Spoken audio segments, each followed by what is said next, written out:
독일 베를린 거리에요, 한 낯선 외국인이 길가에서 뭔가를 열심히 주워서 부대자리에 넣곤 합니다. 그 행동이 수상히 여겨진 경찰관이 그 사람을 붙잡아서 파출소로 옮겨갑니다. 그리고 부대 자루를요 부어 놓았습니다. 거기서 쏟아진 것은요 깨어진 유리 조각들이었고요, 철사였고 못들이 쏟아져 나옵니다. 경찰관이 깜짝 놀라면서 이따위 것들을 왜 모으고 나니요? 라고 묻습니다. 그 사람이 대답합니다. 나는 스위스에서 여행차 독일을 방문한 사람입니다. 거리마다 위험한 유리 조각과 못이 행여 철없이 뛰노는 어린이들을 다치게 하지 않을까 염려가 되어서 그냥 지나칠 수가 없었습니다. 이렇게 답변했던 그 인물이 누군가 하면은요, 스위스의 유명한 교육학자로 우리도 잘 알고 있는 요한 페스탈로치 선생입니다. 독일 거리에 흩어져 있는 유리 조각처럼요, 우리 주변에 아이들의 영혼을 찌르는 유리 조각들이 얼마나 많은지 모릅니다. 우리 시는 과거 그 어느 때보다도 그 유리 조각을 주어야 할 페스탈로치의 그 마음이 필요한 시대입니다. 우리가 준비하지 않으면요 어둠의 세력인 사단 마귀가 준비합니다. 우리가 아이들의 자녀들의 이 교육을 위해서 기도하고 있지 아니하면요 사단들이 거리마다 유리 조각을 두놓고 우리 자녀들의 영혼을 상하게 할 겁니다. 분명한 것은 지금 우리 주변에 보이는 것보다 보이지 않는 것들, 그 위험들이 더 많이 널려져 있습니다. 미국에서 있었던 일입니다. 켈빈 컬리지라는 명문 학교가 다녔던 딸 아이를 둔 발렌시아라는 여사가요 학교의 담임 교사 그리고 교장 필립스에게요 고소가 들어갑니다. 이유인즉슨요 자기 딸의 성적을 본 실력보다 더 좋게 평가했다는 이유입니다. 참 황당하죠. 자기 딸의 실력이 D학점 수준인데 학교에서는 A학점 혹은 B학점으로 성적을 평가해요. 부모로 하여금 아이의 성적을 정확히 알지 못하게 했고 학생에게는 실력 이상으로 평점을 받아서 나의 현 주소를 깨닫지 못하여 학교의 수업을 따라가게 하는 그런 어떤 모습, 그것이 제 목이 되어서 고발이 들어간 겁니다. 계속되는 고발장에는요 어머니 발렌시아 여사는 나는 아이에게 정도를 바랄 뿐입니다. 요행이나 기적 바라지 않습니다 라고 말했다고 합니다. 오늘 살아가는 우리는요 이런 발렌시아 여사 이야기가 그냥 마냥 한 귀로 듣고 한 귀로 훌 수 있는 그런 이야기가 아니라 신선한 충격이 됩니다. 우리가 바로 인식해야 합니다. 인생은요 요술이 아닙니다. 어떻게 보면 예술입니다. 요행이 좋은 인간 되는 것도 아니고요 요술이 바람직한 인간을 만들어내는 것도 아니기에 예술가가 부단히 노력하고 힘쓰고 그리고 애써서 멋진 명작 만들어내듯이요 오랜 시간 기도하고 힘쓰고 애쓸 때만 바람직한 사회에서 꼭 필요한 한 인간이 만들어질 겁니다. 두 부부가 있었습니다. 남편은요 중소기업의 사장님입니다. 부인은요 시외가게 큰 레스토랑을 경영합니다. 그래서인지 몰라도요 부유하게 삽니다. 부부가 서로 바삐 생활하다 보니까요 어느덧 아들이요 고등학생이 되어 있습니다. 별로 신경 쓰지 못했던 모양입니다. 어느 날 집안에 있던 폐물들이 몽땅 도둑맞고 맙니다. 며칠 후에요 범인이 잡혔다고 합니다. 파수초에 달려가 봤더니요, 덜커덩이 거기에 앉아있는 인물이 자기 아들입니다. 사정사정해서 경찰서에서 훈방으로 아들이 나왔습니다. 며칠 후에요, 그 아들은 친구들과 어울려 패싸움하다가 그만 칼에 찔려 죽었다고 합니다. 자식 농사가 이렇게 어렵습니다. 스페인 속담에는요, 청소년을 키워보지 못한 사람과는 인생을 논하지 말라, 이런 말이 있다고 하네요. 지금 이 시대는요, 고개 숙인 아버지, 걱정하는 어머니, 정처 없이 방황하는 아이들만 있습니다. 오늘 본문에 당당한 한 아버지의 모습을 보게 됩니다. 그리고 한 아들의 맑고 깨끗한 영혼에서 한 줄기 어둠을 깨뚫는 희망의 빛을 만나게 됩니다. 바로 이 사람들이 누굽니까?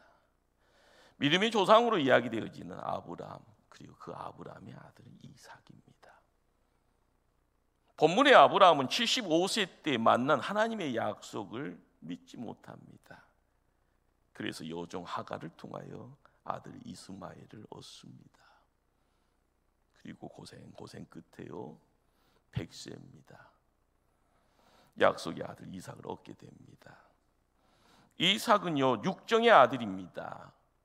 죄송합니다. 이스마엘은 육정의 아들입니다. 이삭은 약속의 기업이고 약속의 상급입니다. 이스마엘은 아브라함의 수치가 되었고요, 이삭은 자랑거리가 되었습니다. 그런데 이삭도 축복의 아들이 되기까지는 시험의 관문이 있었습니다. 이삭이 대략 15세 정도가 되었을 쯤에요, 하나님은 아브라함에게 특별한 지시를 합니다. 아들 이삭을 모리아산으로 데리고 가서 그를 죽여서 번제로 하나님께 드리라라는 명령입니다.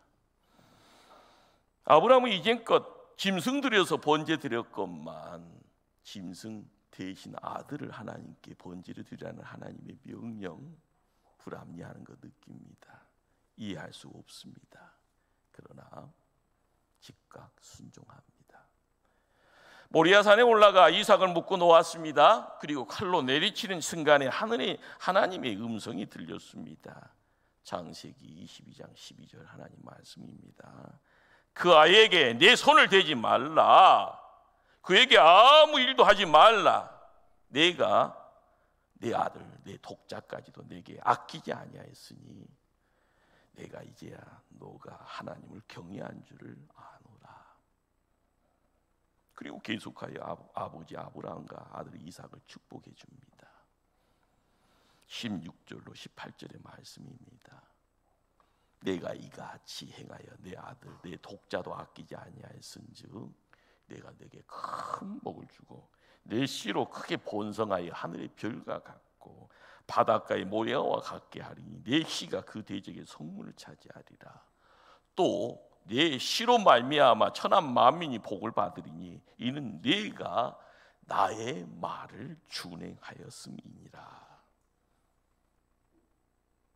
우리는 여기 아브라함과 이삭의 이 사건을 통하여 마음속에 한 가지 중요한 사실을 품어야 됩니다. 어떻게 하면, 그렇습니다. 어떻게 하면 우리의 자녀들이 우리의 가정에 복이 될 수 있는지, 어떻게 하면 우리의 기업이 복된 기업이 될 수 있는지, 어떻게 하면 우리의 가정이 하나님 앞에 복이 될 수 있는가, 그 비밀의 비결이 무엇입니까? 한마디로요, 자녀를 우상으로 섬기지 말라라는 겁니다. 자녀를 우상으로 만들지 않기 위해 우리가 뭘 어떻게 해야 합니까? 오늘 말씀을 통하여서요, 우리는 하나님 곁에 조금씩 가까이 가는 발걸음의 내용입니다. 첫째는요, 결박하라는 하나님의 음성입니다. 결박이라는 건 꽁꽁 묶는 것이죠. 자녀를 어떻게 묶어야 되나요? 노끈이나 나이론끈 아닙니다. 믿음으로요. 믿음으로 결박하고 말씀으로 결박하여 하나님께 예물로 드릴 때 이 아이들이 하나님이 주신 기업이 되어지고 그 가정의 상급이 되는 겁니다. 신기하게도요, 아브라함이 아들 이삭을 결박했던 장소가 모리아산입니다. 이 모리아산은요, 역대하 3장 1절은 이 산이 솔로몬의 성전이 털을 잡은 장소로 이야기되어집니다. 그렇죠, 솔로몬의 성전. 다윗 통하여서 준비되어지고 그 아들 솔로몬을 통하여서요 예루살렘 성전으로 이야기되어지는 바로 그 성전이 모리아산 위에 모습을 드러냈습니다. 지금 우리의 자녀들을요 이 성전 위에, 그리고 이 시대의 교회에 결박하라라는 그런 말씀이 됩니다. 이스라엘 백성들은요 선민 소리를 듣습니다. 스스로 선민이라고 이야기되어지고요, 그런 이야기를 할 수 있었던 내용이 왜 생겼는가 하면, 애굽이라는 땅에서요 하나님 가나안 땅으로 가자 하면서 지도자 모세를 세웁니다. 모세가 광야에서요 40년 동안 백성들과 함께하면서 믿음의 훈련, 믿음의 연단을 통하여서 이것저것들 우리에게 모습을 드러내게 하죠. 그런데 거기서요 결정적인 내용이 뭔가 하면, 이스라엘 백성들이 쉐마라는 신명기 6장 4절의 말씀을요 손목에다가 그리고 이마에다가 표를 드러내고 다니라라는 겁니다. 그러면 쉐마가 뭐냐? 하나님은 오직 유일한 하나님이시다. 그러니 마음과 뜻과 다하여 뜻을 다하여 하나님 사랑하라. 이것을 손목과 이마의 표로요 증거를 가지고 두복두복 걸어가라고 합니다. 이 정도 해야지 선민이다라고 이야기할 수 있는가 봅니다. 그렇게 그들은요 나는 하나님의 율법에 결박당하며 살았습니다. 우리 가정은 말씀에 결박당한 가정입니다. 그렇게 시간을 보냈던 겁니다. 그때 하나님 무엇라고 이야기합니까? 그 민족을, 그 가정을, 그 백성을 축복하신다라는 겁니다. 지브란이라는 분이요 자녀 교육이라는 시를 우리에게 남겨줍니다. 너희들의 아이란 너희 것 아니다. 저들은 너희를 거쳐왔으나 너희로부터 온 것 아니니라. 저들은 너희와 함께 있으나 너희에게 속하지 않았다. 너희는 저들에게 너희의 자랑에 사랑을 줄 수 있으나 너희의 사상을 강요할 수는 없다. 너희는 활, 저들은 화살, 궁수는 하나님 한 분. 그러니 관역을 세우시는 분은 오직 하나님 한 분이시니라. 꼭 기억하십시다. 이 땅에 태어난 그 누구도요 오버할 탄이 없습니다. 내 자녀를 향한 하나님의 분명한 계획이 있고요, 목적이 있고요, 놀라운 경륜이 있음을 믿으시길 바랍니다. 그 자녀를 이 땅에 보낼 때요 하나님은 한 사람 한 사람에게 설교들을요 함께 묻고 보내신 줄 믿습니다. 반드시요 하나님 그 설계도 끝장 보실 줄 믿습니다. 이루신다라는 겁니다. 두 번째 스텝은요, 두 번째는요 번제로 드리라라는 겁니다. 아브라함에게 있어서요 하나님이 이야기하시는 바가, 야, 네 아들 이스마엘 너의 육정의 아들이다. 그래서 집안에서 내쫓게 합니다. 둘째로요 이삭은 약속의 아들이라고 말씀을 해줍니다. 시간 지났습니다. 대략적으로 15세에서 20세 사이로 이야기가 되어지는데요 17세라고 이야기하시는 분도 있습니다. 그런데 그 17년이 천국처럼요 얼마나 좋은 세상이었을까요? 그런데 그 아들 지금 죽이라고 말하는 겁니다. 왜요? 왜? 아들을 향한 하나님의 본심을 정확히 알아는 것입니다. 그 아들 이삭 너의 자아들 아니다. 하나님의 아들이다. 이걸 알라는 겁니다. 번제라라는 거요 뭘 이야기할까요? 치킨 좋아하시는 분들은요, 그걸 한번 생각해 보세요. 날개만 찾는 분들도 있잖아요. 예. 날개 먹다가 제가 우리 아들한테 되게 혼났습니다. 하나 먹는 것은 이해하지만 두 개를 한꺼번에 먹는 건 용납이 안 된대요. 예. 어떻게 사람이 그럴 수 있냐고요. 보이니까 먹었는데 말입니다. 여러분들 조각조각 쪼개는 거예요. 닭은 그러려니 하는데 사람을 번제로 드릴 때 사랑하는 아들이에요. 25년을 기다렸고요, 15년을 품었던 아들을 번제로 드리라. 막연히 그 생각하지 마십시다. 내 손으로 피 묻히는데 그 피 묻힘의 내용이 번제물로서 드리기 위해서는요, 조각조각 잘라야 되는 겁니다. 그리고 불에 태워서요, 하나님께 드리는 겁니다. 그래서 온전히 바친다 해서요, 온전 제사입니다. 불로 깨끗이 태운다 해서 불화자를 써서요, 화제라고 이야기합니다. 자, 그런데 이 번제가 가지고 있는 것은 내 자식, 내 기업, 내 삶의 터전, 그 모든 것이 반토막 땅 내에서 50%는 내 거, 50%는 하나님 것 아니라는 거예요. 100% 다 하나님 것이다. 이것이요, 번제가 우리에게 가르쳐주는 교훈입니다. 사실 이삭은 하나님이 개입하여 낳은 아들입니다. 하나님이 아브라함과 아내 사라에게 자식 주겠다고 약속해 놓고 25년을 기다리게 하잖아요. 나이 100세입니다.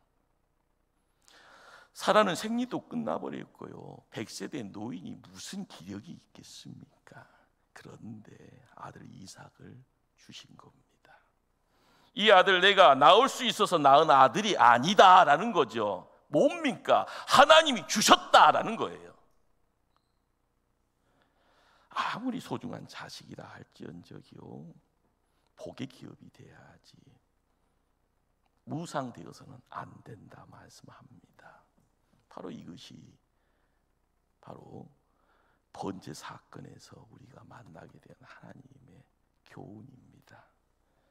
그 소중한 자식이라 할지언정 그것이 우상되어지면 하나님이 그것을 번제로 드리라 말씀합니다. 번제로 드리지 못할 때요, 하나님 뺏어갑니다.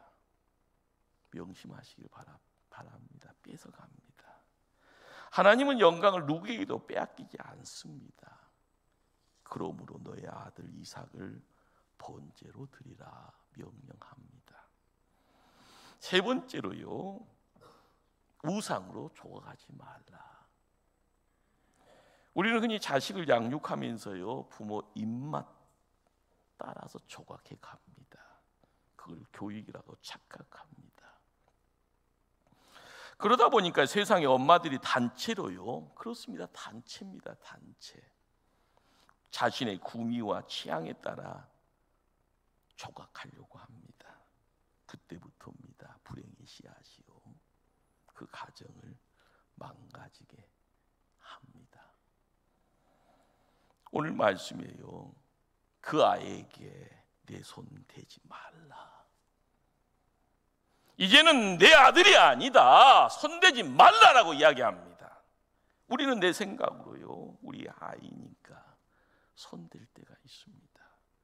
내 계획대로 만들어 보려고 하지요. 근데 결과적으로 내 욕심일 뿐입니다. 아이의 미래를요, 내 손으로 만들려고 하잖아요.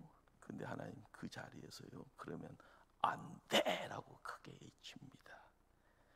그렇게 하는 것, 자식을 우상으로 섬긴다라는, 조각한다라는 그런 이야기입니다. 자녀의 미래를 내가 어떻게 할 수 없습니다. 누가 하십니까? 하나님이 하시도록 맡겨야 합니다. 억지로 빚어내려고 하지 마십시다. 하나님이 만들어주신 그 모습 그대로요, 격려하고 사랑하고요, 하나님이 멋진 작품이 만들어질 수 있도록요, 기도하고요, 미연에 위험성이 있는 것들은 치워주면서요 나가야 되는 겁니다.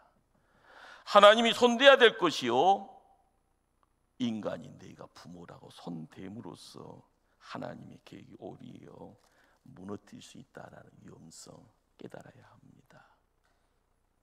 훌륭한 예술가가요, 항아리를 지금 빚어 만들어가고 있는 중입니다. 내가 와서 뭐 좀 도와준다고요 손을 대는 순간 그 항아리는 찌그러지고 망가지고 맙니다. 하나님이 어루만져 작품 만들겠다고 하십니다. 하나님 손에 맡기십시다. 하나님께서 빚어 만들어 주실 줄을 믿을 때요, 그 시간이 너무요 길게만 느껴지더라도요 참아야 됩니다. 인내해야 됩니다. 그리고 멀리 바라볼 수 있는 믿음의 안목으로 주 앞에 기도해야 될 줄 압니다. 네 번째로요, 하나님께 바치면 된다라는 겁니다. 오늘 우리가 말씀을 통하여서 가장 중요한 것은요, 하나님께 드려야 될 것을 내가 손에 움켜쥐고 있으면 그것이 우상이라는 겁니다. 그러나 하나님께 드리고 되돌려 받으면은요, 이것이 축복이라는 겁니다. 이삭은 하나님께서 그 가정에 축복에 실어준 겁니다. 그런데 이 아들 죽이면은요, 하나님의 약속은 어떻게 됩니까? 그 시점에 아브라함이 갖게 되어지는 이 심각한 갈등과 이 고민, 성도이면 항상 가슴에 품게 되어지는 기도 제목입니다. 이 시대를 살아가는 성도들, 갈림길입니다. 이 길입니까? 저 길입니까? 인간적으로요, 그렇지만 말씀 읽다 보니까요, 기도해 보니까 아닌데요. 그러나 무수한 사람들이 한 길을 택하니 가겠나이다. 아닙니다. 아브라함이 결단합니다. 약속도 하나님 약속, 명령도 하나님 명령. 그러면 그 다음도 하나님 책임져 주신다. 3일길을요 가는 그 자리예요. 아브라함이 믿음의 역사를 드러내는 것은요, 아들을 바라보며 손에 칼 들고 있을 때가 아니라 결단의 시점입니다. 고민의 긴 밤이 아니라 하룻밤의 그 짧은 어둠 속에서 하나님 명령에 순종하는 아브라함, 그리고 발걸음 옮겨갑니다. 하나님 책임져 주신다. 하나님이 책임질 길은 오직 하나밖에 없잖아요. 내 아들 내가 내 손으로 죽이겠다라는데요, 하나님이 다시 살려주는 길밖에 없는 겁니다. 그래서 아브라함은요, 그 현장에서 지금껏 보지도 듣지도 못했던 부활의 신앙을 직접 체험하게 되는 겁니다. 오늘 본문은요, 히브리서 기자는 이렇게 주석을 합니다. 히브리서 11장 19절 말씀입니다. 그가 하나님이 능히 이삭을 죽은 자 가운데서 다시 살리실 줄을 생각한지라. 비유컨대 그를 죽은 자 가운데서 도로 받을 것이니라. 정말 모든 것이 믿음의 안목을 통하여서 믿음의 역사로 그 시간을 붙들고 있습니다. 우리는 땅의 인생인지라요, 육으로 허락되어지는 시야와 청력을 가지고 보고 듣고 하지만은 믿음의 역사는요, 인생의 너머에 보이지 않는 세상까지 나아갈 때 창조주 하나님이 우리와 함께함을 느끼는 겁니다. 우리가 경험해야 될 것이 뭔가, 믿음으로 드렸더니 하나님 다시 우리에게 돌려주시더라. 비로소 복된 자녀 되어지는 이삭이 그 자리에 있는 겁니다. 재미있는 것은요, 오늘 읽었던 5절 말씀이에요. 아브라함이 무슨 확실한 신앙을요 먼저 내뱉었는가 보면, 내가 아이와 함께 거기 가서 예배하고 우리가 너희에게로 돌아오리라.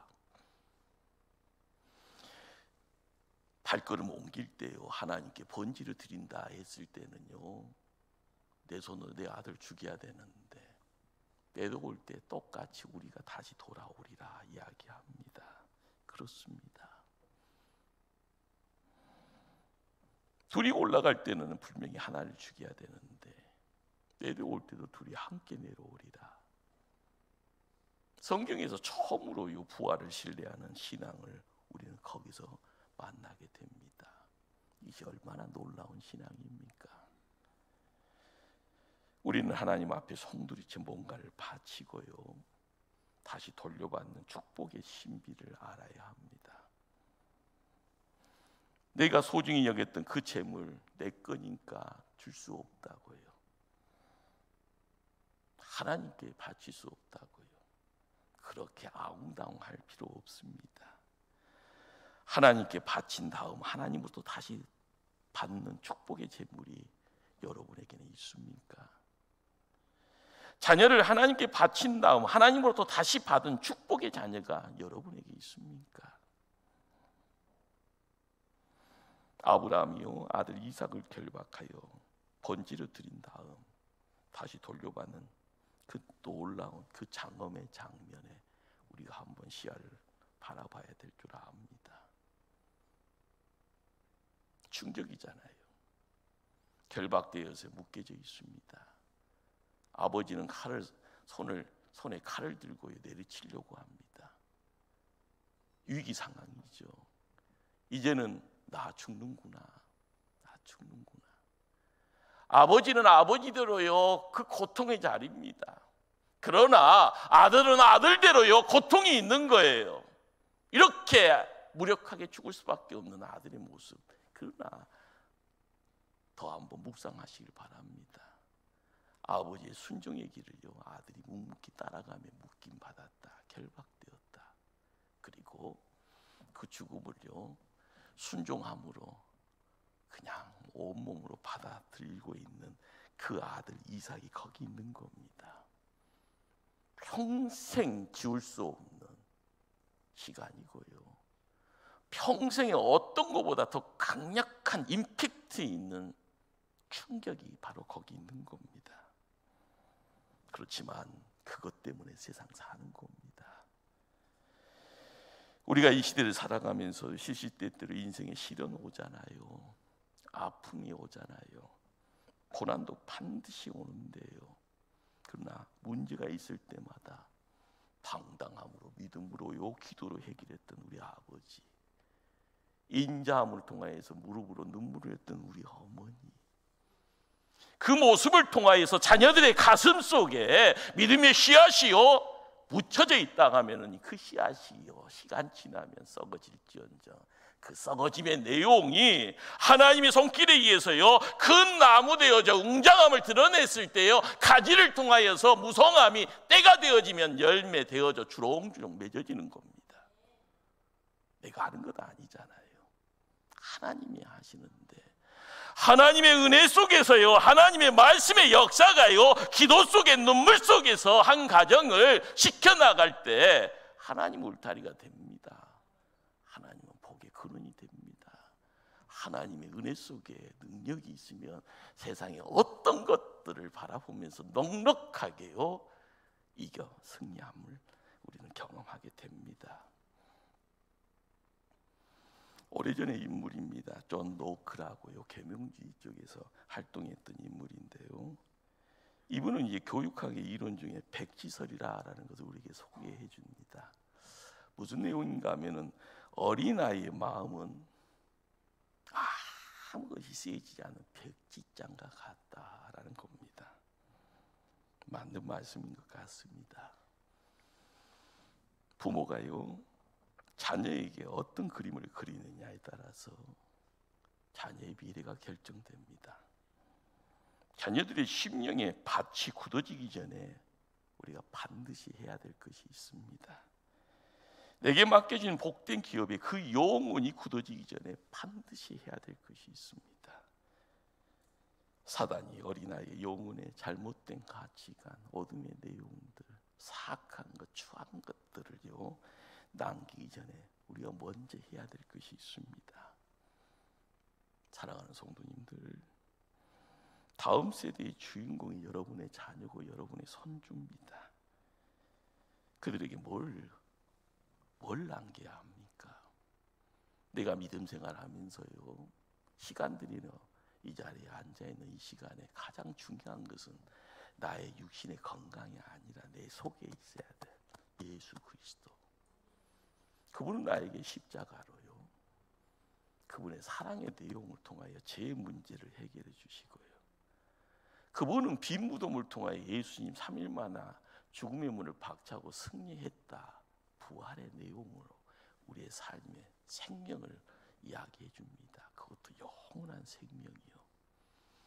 우리가 믿음 생활을 하면서요, 보이지 않는 내용 가지고 보이는 세상을요 바라보면서 싸워 이기는 지혜로운 자가 돼야 됩니다. 그것이 믿음의 본바닥이고요, 믿음의 실상이고요, 믿음 통하여서 허락되어지는 하나님의 놀라운 축복입니다.